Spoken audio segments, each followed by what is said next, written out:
สบายดีและสวัสดีเด้อพ่อแม่พี่น้องเอฟซีทุกท่านที่ให้เกียรติติดตามรับชมพี่น้องนี่มาถ่ายภาพการแต่งอยู่เพื่อกินพี่น้องในตอนเช้าเวลา7 โมงพี่น้องหน้าบุท่านได้ช่วยเลยพี่น้องมาถ่ายคลิปก่อนถ่ายคลิปเบิ่งเมียให้ดูเพื่อกินนะเบิ่งภรรยาเพิ่นทำอาหารอย่างน้อมื้อนี้น้อเฮ็ดหยังกินน้อเบิ่งก่อนพี่น้องเบิ่งอาหารก่อนโอ้มีปลาเข็งพี่น้องมีปลาเข็งมีปลาดุก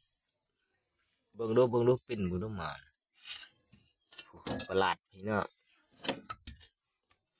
ปลาหลาดพร้อมปลานิล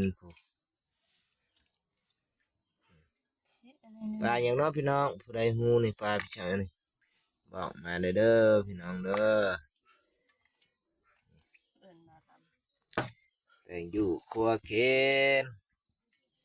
คือชิมืดอยู่พี่น้องเปิดน้ำกล่องเปิดกล่องเสก่อน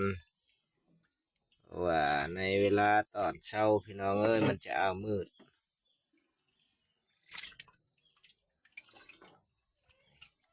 การทำอาหารบ้านๆพี่น้องครัวป่า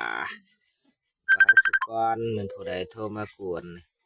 ถ่ายคลิปพี่น้องให้พี่น้องได้เบิ่งฟ้ากับบนได้รับพี่น้องเอ้ยมันบ่เข้าโอ้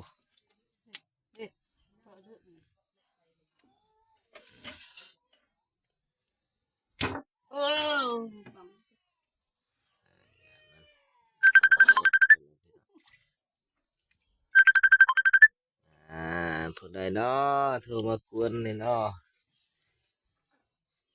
ถ่ายคลิปอยู่นี่ไปกินแล้วตอนเช้าเลยพี่น้องน่าไปทำช่วยนั่งเงาอยู่ที่ตะไคร้หนาวอากาศหนาวก็เริ่มประทันได้ล้างหน้าพี่น้องหนาวหลาย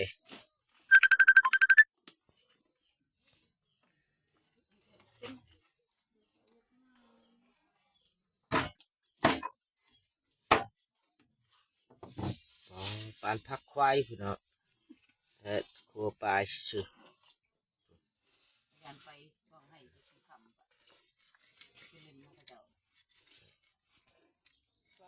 ปลาลาดพี่น้องก็คือปลารดปลาลาดเด้อปลาลาดปลารด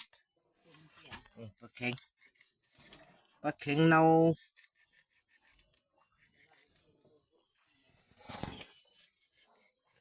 นี่แหละพี่น้องบ้านแตงอยู่พวกกินโอ้สบายติดแคมทะเลพี่น้องง่ายชุดนี่ให้เมียนั่งทำอาหารเอาเป็นผู้ไทยคลิปพี่น้องเลยความสะดวกสบายโอ้เดือน12เดือน11พี่น้องลมเย็นสวย